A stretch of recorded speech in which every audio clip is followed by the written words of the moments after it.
I want to talk to you about a subject which is controversial, not because it is controversial, but because it has been made controversial.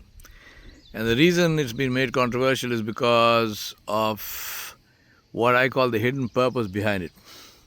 It is marketed as something which is extremely benign, a beautiful addition to our reliance on technology, something which will give us enormous value in all sorts of ways, and which has absolutely no negative effects whatsoever. The problem with that statement is that everything in that statement is correct except the last piece, which is about negative effects. Because the truth is that the negative effects will not only be there, but they will be phenomenal. I'm reminded of what happened with the Industrial Revolution, which was really one of the main causes behind the Great Depression. To put it politely, one entire generation went into the ground, literally, for the Industrial Revolution to succeed. The Industrial Revolution changed life as we know it forever. It changed the role of parents, it changed the whole role of parenting, it changed schooling, it changed belief, it changed the time of day, it changed values and ethics and morals of people. It introduced us to the current dominant religion of the world, which is neither Hinduism nor Islam nor Judaism nor Christianity nor Sikhism or anything. It is commercialism. And the gods of that religion are the billionaires, the oligarchs, the completely amoral people with enormous amounts of money, and the hallowed halls of worship of that religion used to be the malls, the great malls, but now it is Amazon Prime. Now, let me therefore, lift the veil on what I'm talking about, and that is AI, artificial intelligence. I've titled this post of mine, Not So Hidden Cost of AI. I want to begin by what inspired me to make this recording. And I'm deliberately recording just nature for you, nothing else. And not spectacular nature, this is just regular nature which I am fortunate enough to be able to see in this country where I live. The article is in a New York Post article, and I will post the link in the description. So I suggest at this point you stop watching the video and read the article. The title of the article is Educators Warn that AI shortcuts are already making kids lazy. So let me quote from the article to begin. A new MIT study suggests that AI is degrading critical thinking skills, which does not surprise educators one bit. I continue the quote. Brain atrophy does occur, and it's obvious. Dr. Susan Schneider, founding director of the Center for the Future Mind at Florida Atlantic University, told the Post. Talk to any professor in the humanities or social sciences, and they will tell you that students who just throw in a prompt and hand in their paper are not learning.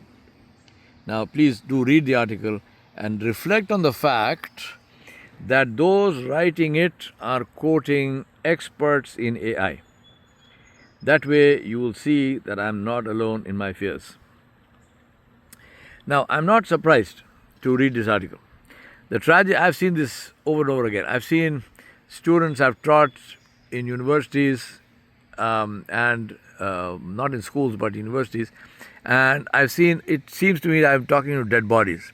The body is there, the eyes are blank, there's no expression, there's nothing. I know enough about my teaching ability to know that I'm not the cause of that. The cause is something else. The cause is that their minds are not there. The minds are gone. They're taking in what I am saying or what any teacher says between their internet hits. They need those internet hits every 10 seconds, every 20 seconds, which they get from Instagram, from Facebook, and so on and so forth. All the feeds, and they are allowed to use to be linked in and to be looking at and to be browsing all of that while they are sitting in class. This is not considered to be something wrong, and they do that. And if you comment on that, and if you imply that it's wrong, then you are literally trashed in their minds and in their and some of them will even trash you to your face. So I certainly don't take that chance. I just teach my course and buzz off. The tragedy is that children getting lazy in school because they have access to AI is only the beginning of the problem. The purpose of all AI is global domination, not physical but mental, emotional, and spiritual. Not by force, because force is always resisted, but by temptation and subtle persuasion, that people welcome the change with open arms. This is followed up and this is reinforced by creating a mindset and creating a culture prompt to say that anyone resisting this is an old fogey, is worthless, is not worth listening to, is backward, and so forth. This is and I'm trying to be kind when I'm saying all this, because the words used are a lot more violent. So resisting it is all of that and more, and it is presented and pushed as literally the answer to all our problems in the world, and then somehow because of AI we will have an existence which will be beautiful, disease-free, hunger-free.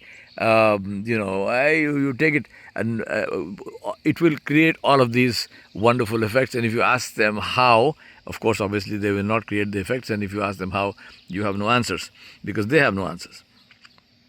So they want to do this by persuasion and temptation. Now, think about this. The testing ground was Facebook, and later other forms of social media which persuaded people to give up their most private information to strangers to do with as they pleased. The strangers could not be blamed for using that data, nor could they be billed, because the data was willingly given free of cost. Or rather, I should say, at the cost of the giver, not free of cost. The givers of the data remained poor, while those to whom it was donated bought super yachts. To give you just two examples. One is, just ask yourself what many of us do when we go to a restaurant and we order a meal. As soon as the food comes, what do? Do you taste the food? Do you smell in the aroma? Do you take time to enjoy the food? Or do you pull out your phone and you take pictures? And if you say, why are you taking pictures of this food? Or say, because to post on Instagram. Why should you post on Instagram? Because then it is looked at by complete strangers who will then give us likes. And we love those likes because we want them to give us likes, and we ignore the fact that they are giving us likes not because they like us, they know us, they don't even know us, they don't care about the food, because they want us to give likes to their posts.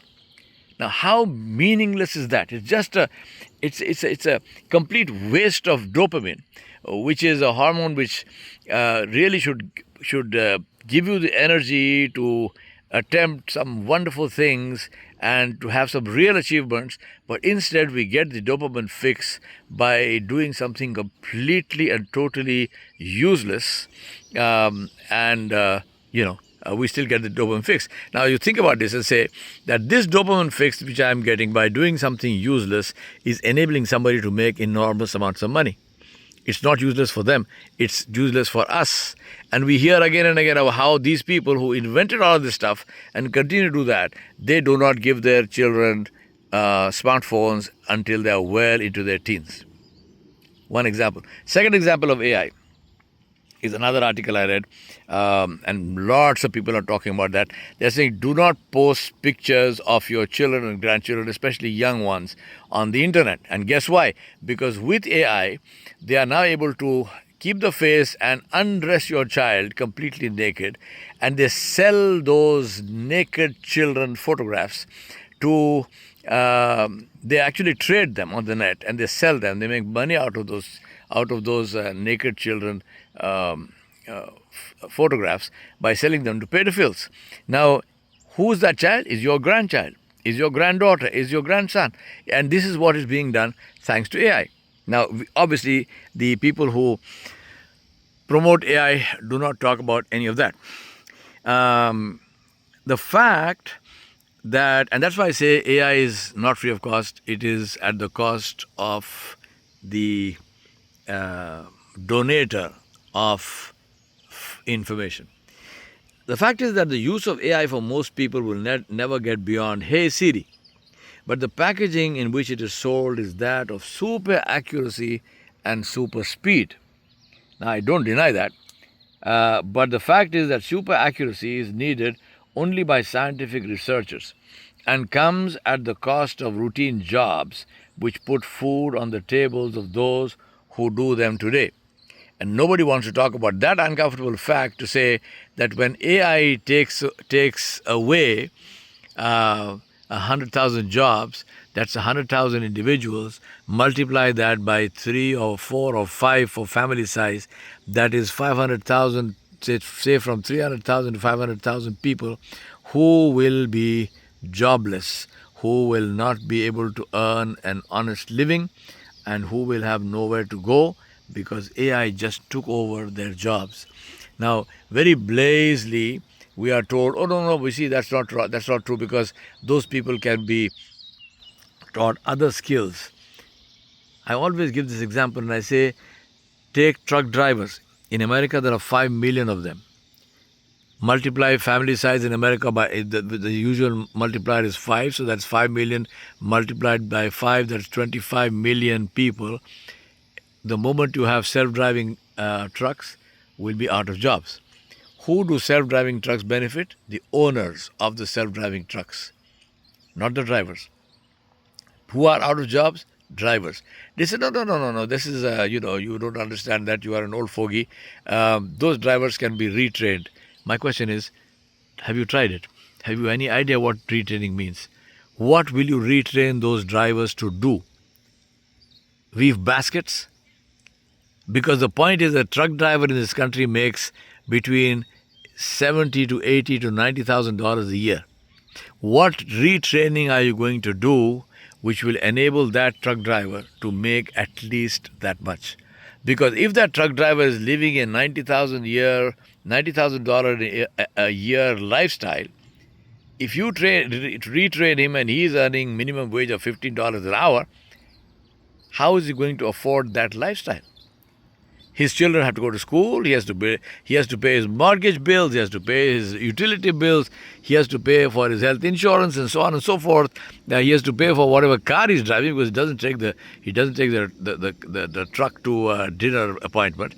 What is it that you're going to train him to do to be able to get that money? Here is a man who, or a woman in this case also, who knows how to operate a very sophisticated piece of equipment very beautifully, almost like magic. And if you've seen any of these people parking a 16-wheeler, I am left dumbfounded with my jaw hanging down and say, how does this person maneuver this enormous piece of machinery as if it's a bicycle?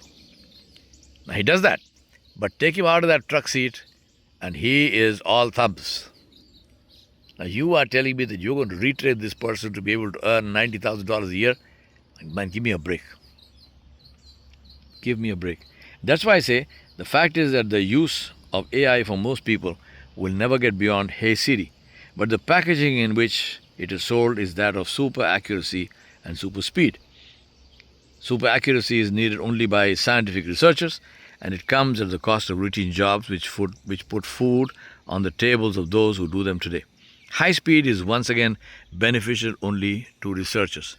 But both are sold as the shiny, sexy packaging of AI. To understand this, all we need to do is to look at the features of the phones that we use today and then ask ourselves how many of those features we use on a daily basis. And ask another question, which is what will happen if we are unable to use those features? How will that negatively affect our lives? The real answer is that it will not affect our lives. We don't need that speed. If we got the answer to a question in 1 minute instead of in 20 microseconds or 2 microseconds even, what is lost? Nothing. But in the process, we lose our ability to think, to imagine, to reason, and to decide. We get used to asking questions and then to accepting the answers as if they come directly from God. We forget that every convenience is paid for with disability. When we got wheels on carts and cars and didn't need to walk anymore, those wheels transferred to chairs. Very useful to wheel couch potatoes into operating theaters for bypass surgery, the primary cause for which is a sedentary lifestyle. So also, when you get a machine to think for you, your mind loses the ability to think. Such minds will believe whatever they are told to believe and to act on whichever way they are ordered to act and to vote for whoever they are commanded to vote for. They will be unable to differentiate between fake and real because they have never seen the real. They will not even consider this to be wrong because AI has been packaged as merely a tool. But remember, a gun is a tool. A sword is a tool. But in the hands of those who cannot recognize their danger, both can and do kill. But all this will be presented to them and to us as their choice. They will be convinced that it is smarter to choose a machine to think for them rather than to take the trouble to think for themselves. They will be made to feel good about this and to consider themselves to be highly intelligent because they chose AI over natural, artificial intelligence over natural intelligence. They will be trained to look down upon those who disagree with them and try to open their eyes to the voluntary slavery that they are condemning themselves into. Like rats walking into a trap, they will go in without looking back and be surprised when they hear the trap door slam shut behind them. Then they will lo and behold the leader they elected and will wonder how that had happened. Minds devoid of imagination can not only not paint masterpieces, but they can't solve problems. They can't invent solutions. They cannot conceptualize the future nor prepare for it. You build imagination just as you build muscle, by working the mind hard. When you get AI to do that for you, it is like going to the gym and watching a film on weightlifting. You may end up knowing a great deal about weightlifting, but you would not have lifted any weight yourself. It is lifting weight that builds muscle, not watching a film about weightlifting. It is thinking, reflecting, agonizing over creating solutions, losing sleep over the difficulty of doing all this, weeping in frustration that generates neurons, creates new neuron networks in the brain and increases brain capacity. This is what delays, if not prevents, Alzheimer's and dementia. It may be painful, but no pain, no gain. Just like our legs lost strength and muscles atrophied and we found ourselves at the mercy of those who push our wheelchairs, just as we lost the ability to memorize numbers when we started using smartphones, just like we lost the ability to read maps when we started using GPS, most people will lose the ability to think, write, and speak without the aid of AI. Right now, as I speak, I know a whole generation that cannot write a single email by themselves without going to ChatGPT. And they write these soulless, pointless letters, which the minute you open it, you know that this is not this person speaking, this is ChatGPT. And they don't even see what damage they are doing to themselves.